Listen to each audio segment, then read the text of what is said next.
Welcome back to city news.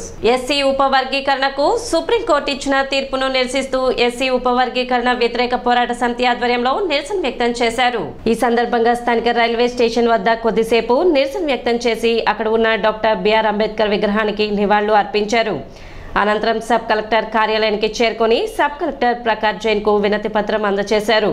SC ఉపవర్గీకరణ రద్దు చేయాలని supreme court ఇచ్చిన తీర్పును పునఃసమీక్షించాలని, ఎస్సీలో క్రైమ్ లేయర్ విధానాన్ని వ్యతిరేకిస్తున్నామని, రాష్ట్ర ప్రభుత్వాలు ఎస్సీ కుల గణన చేపట్టేంత వరకు దీనిని వ్యతిరేకిస్తున్నామని, ఎస్సీ విద్యార్థి ఉద్యోగ సంఘాలను ఐక్యపరిచి దేశవ్యాప్త ఉద్యమం చేపడతామని సమితి సభ్యులు తెలిపారు. ఆగస్టు 1వ తారీఖున సుప్రీంకోర్టు ఇచ్చినటువంటి తీర్పుని మాల్ మహానాడు తరఫున తీవ్రంగా వ్యతిరేకిస్తున్నాం. మా యొక్క డిమాండ్స్ ఏంటంటే ఎస్సీ ఉపవర్గీకరణని రద్దు చేయాలి. అదేవిధంగా సుప్రీంకోర్టు ఇచ్చినటువంటి ఉపవర్గీకరణ తీర్పుని పునఃసమీక్షించాలి. దాన్ని రాజ్యాంగాన్ని తూట్లు పొడిచే విధంగా ఈ యొక్క తీర్పుని మేము మాల మహానాడు తరఫున తీవ్రంగా ఖండిస్తూ ఉన్నాం. దీన్ని కానీ మరి మీరు పునఃసమీక్షించుకుని కేంద్ర ప్రభుత్వం కానీ దాని పార్లమెంట్లో బిల్లు పెట్టే సమయంలో కానీ ఆలోచించి దీనిపై చర్యలు తీసుకోకపోతే మాత్రం మాల మహానాడు తరఫున దీన్ని తీవ్రంగా ఖండిస్తున్నామని తెలియజేస్తా ఉన్నాం. కార్యక్రమంలో కనపర్తి అనిల్, ఎండ్రపాటి అశోక్ కుమార్, బేతాళ ప్రభాకర్, కంచర్ల కోటేశ్వరరావు, యేసురత్నం, సుందర్రావు, స్టాలిన్, కిషోర్, అనిల్, పెరికల డానియల్, రాజు, గిరి పోరాట సమితి సభ్యులు పాల్గొన్నారు. 1/8/2024 గౌరవ సుప్రీంకోర్టు ఇచ్చిన తీర్పు ఇది చాలా ప్రజలకి ఆమోదయోగ్యమైనది కాదు. ఈ విధంగా ఎస్సీ వర్గీకరణ చేసి ప్రజల్లో ఒకరికొకరికి గొడవలు సృష్టించి ఉన్న ఐక్యతను చెడగొట్టే విధంగా ఈ యొక్క రాష్ట్ర ప్రభుత్వం కానీ కేంద్ర ప్రభుత్వం కానీ చేసే దుశ్చర్యగా భావిస్తున్నాం. వాస్తవంగా ఇది 1997లో ప్రారంభమైంది. అప్పటి నుంచి ఇది హైకోర్టులో ఎస్సీ వర్గీకరణ రద్దు చేయాలనే విధంగా జడ్జిమెంట్లు రావడం జరిగింది. దాని మీద సుప్రీంకోర్టుకి వెళ్ళారు. ఈ విధంగా పంజాబ్ అలాగే మన ఆంధ్రప్రదేశ్ ఇవన్నీ కూడా కోర్టులో ఉంది. కావాలని ఇప్పుడు దురుద్దేశంతో ఇప్పుడు ఒక కులానికి కొమ్ముగాసి ఒక కులాన్ని అణగదొక్కాలనే దురుద్దేశంతో ఈ రాష్ట్ర ప్రభుత్వం ఈ యొక్క జడ్జిమెంట్లు ఈ ప్రభుత్వం తీసుకురావడం అనేది చాలా దురదృష్టకరం. వాస్తవంగా ఈ యొక్క చట్టాన్ని ఈ సుప్రీంకోర్టు తీర్పు చెప్పే ముందు వాస్తవంగా కులగణన ఎవరెవరు ఎంతమంది రేషియో ఆ నిష్పత్తి ఆ ప్రకారం తీసుకురావాలి. అది ఇటువంటిది తీసుకురాకుండా అది కరెక్ట్గా క్యాలిక్యులేషన్స్ లేకుండా వాళ్ళు ఈ విధంగా ధర్మాసనానికి ఇచ్చిన రిపోర్టు ప్రకారం ధర్మాసనం తీర్పు చెప్పడం జరిగింది. రేపు రాబోయే తరాలకి క్రిమిలేయర్ అనే పద్ధతి వాడితే ఇప్పుడు ఎవరైతే గెలిచినా ఎవరు ఓడిపోయినా కానీ వాళ్ళందరికీ కూడా ఈ చట్టం కనుక ఉంటే ఎవరు కూడా ఉన్నత ఉద్యోగాల్లో కానీ స్వీపర్ దగ్గర నుంచి కలెక్టర్ దాకా ఆ కుటుంబాల్లో కలెక్టర్గా పనిచేసిన స్వీపర్గా పనిచేసిన ఆ కుటుంబంలో వ్యక్తికి రిజర్వేషన్ లేకుండా చేయడానికి ఈ కేంద్ర రాష్ట్ర ప్రభుత్వాలు చేసే కుట్ర ఇది.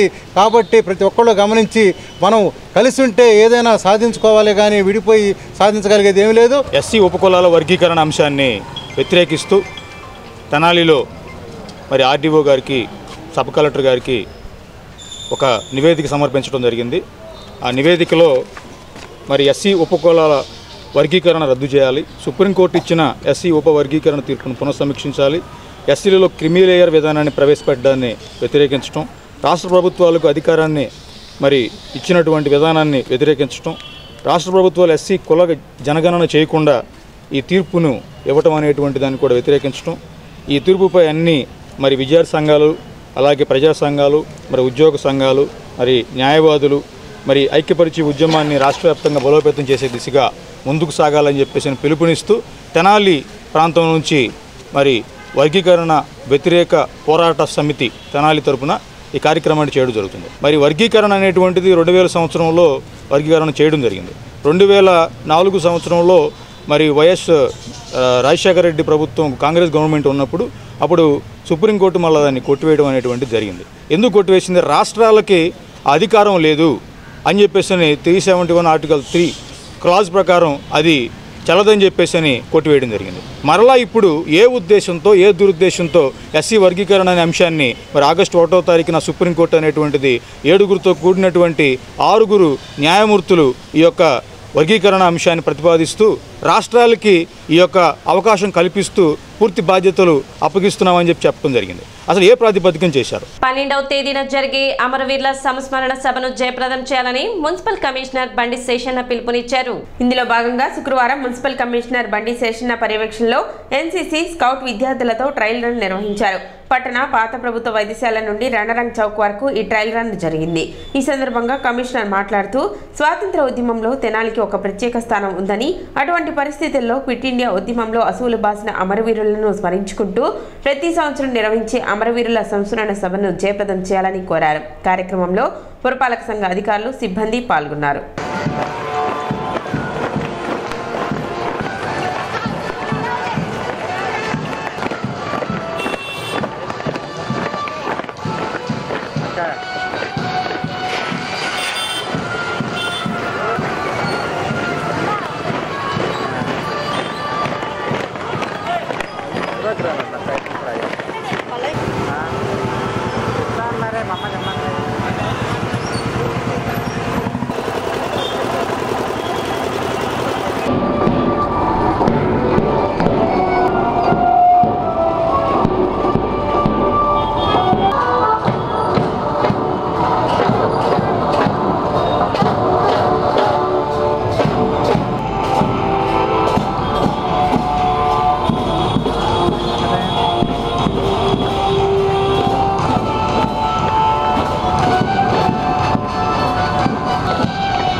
ఈ క్విట్ ఇండియా ఉద్యమము మన ప్రాంతంలో మొదలైతే గాంధీ గారు ఇచ్చినటువంటి పిలుపు మేరకు మన ప్రాంత కాంగ్రెస్, ఆనాటి కాంగ్రెస్ రెజల్యూషన్ ప్రకారంగా క్విట్ ఇండియా ఉద్యమం గురించి పెద్ద ఎత్తున ఉద్యమాలు స్టార్ట్ అయినాయి. ఈ యొక్క ఉద్యమం ఫలితము రాష్ట్రంలోనే కాదు, సౌత్ ఇండియాలోనే కాదు, దేశమంతటా వ్యాపించింది. ప్రతి సంవత్సరము ఆగస్టు 12న రణరంగు చౌక్ నందు ఈ యొక్క అమరవీరుల సంస్మరణ సభను ఏర్పాటు చేసుకుంటున్నాము. దాని నేపథ్యము మనకు ప్రతి ఒక్కరికి తెలుసు. ప్రతి ఒక్కరికి ఆ రోజు ఏం జరిగింది, మన ప్రాంతవాసులు అసూలు అయ్యారు, స్వర్గస్థులయ్యారు. దానివల్ల ఎంత ఫలితం ఉంది, ఏంటి విషయాలు మరొక్కసారి స్మరణలోకి తెచ్చుకుంటూ వారికి శ్రద్ధాంజలి ఘటించాలని చెప్పేసి మనమందరం కూడా కలిసి ఆగస్టు 12న ఒక బ్రహ్మాండమైనటువంటి కార్యక్రమాన్ని మనము ఏర్పాటు చేశాము. దానిలో భాగంగానే ఈరోజు ఎన్సీసీ క్యాడెట్లు అందరితో కలిసి రిహార్సల్స్ కార్యక్రమం మనం గాంధీ చౌక్ నుంచి రణరంగ చౌక్ వరకు ఏర్పాటు చేయడమైంది. విజయవాడలో గత 12వ తేదీ నుండి 14వ తేదీ వరకు జరిగిన అంతర్జాతీయ చదరంగం టోర్నమెంట్లో పాల్గొన్న తమ విద్యార్థి మేఘసేమ సాయి అంతర్జాతీయ రేటింగ్ పొందాలని ఈ నెలలో విజయనగరంలో జరిగిన రాష్ట్ర స్థాయి పోటీల్లో సత్తా చాటిన ప్రభంజన్ నాయుడు హైస్కూల్లో జరగనున్న జాతీయ స్థాయి పోటీలకు ఎంపికైనట్లు sigma chess academy director Niranjan తెలిపారు. అకాడమీలో నిర్వహించిన కార్యక్రమంలో Kakatiya cooperative society chairman DL Kantharao విజేతలను అభినందించారు. ఇప్పుడు క్రీడల్లో రాణించడం అనేది ప్రభుత్వం కూడా బాగా ప్రోత్సహిస్తుంది. అటు కేంద్ర ప్రభుత్వం కానీ రాష్ట్ర ప్రభుత్వం కానీ బాగా ప్రోత్సహిస్తున్నాయి. కాబట్టి మనం కూడా కొంచెం కష్టపడి ఈ నిరంజన్ గారు లాంటి వాళ్ళు బాగా కష్టపడి పిల్లల్ని కనుక ఈ చెస్లో రాణింపజేస్తే ముందు ప్రభుత్వ ఉద్యోగాలు కూడా రావడానికి అవకాశం ఉన్నది. అయితే ఆశ్చర్యం ఏంటంటే ఈ చిన్నపిల్లలు తమ యొక్క మేధస్సుని ఉపయోగించి ఆటల్లో రాణిస్తున్నారంటే అది వాళ్ళ కన్న తల్లిదండ్రుల యొక్క అదృష్టం. ఇది చూడండి, ఇవాళ మన మేఘశ్యామ సాయి అనే కుర్రాడు మన పరీక్షల్లో నెగ్గటం, క్రీడల్లో నెగ్గటం, దానికి నిరంజన్ రాయ్ గారు కూడా దానికి తోడ్పాటునివ్వటం అది గొప్ప సంగతే.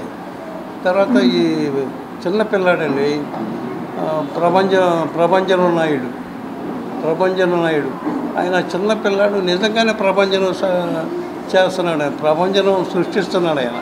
ఆయన తన యొక్క చెస్ క్రీడల్లో తన యొక్క ప్రావీణ్యత, చిన్నపిల్లాడు తన యొక్క ప్రావీణ్యత చూపించి అనేక బహుమతులు పొందటం ఇదంతా కూడా జరుగుతూ ఉంది.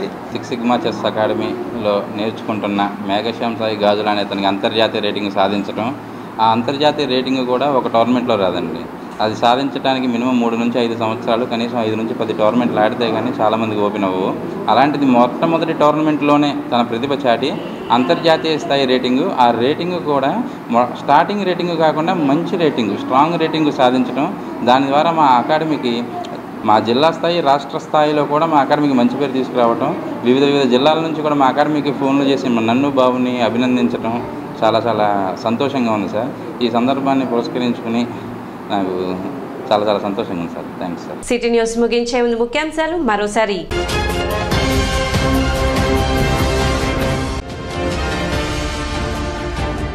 ప్రపంచ ఆదివాసీ దినోత్సవం సందర్భంగా పట్టణంలోని ట్రైబల్ హాస్టల్ను సందర్శించిన జిల్లా joint collector Bhargav Teja.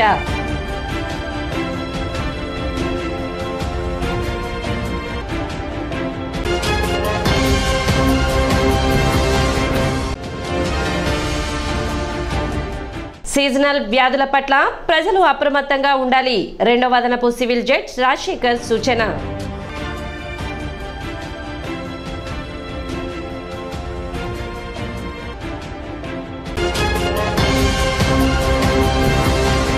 City news ఇంతటితో సమాప్తం. నమస్కారం.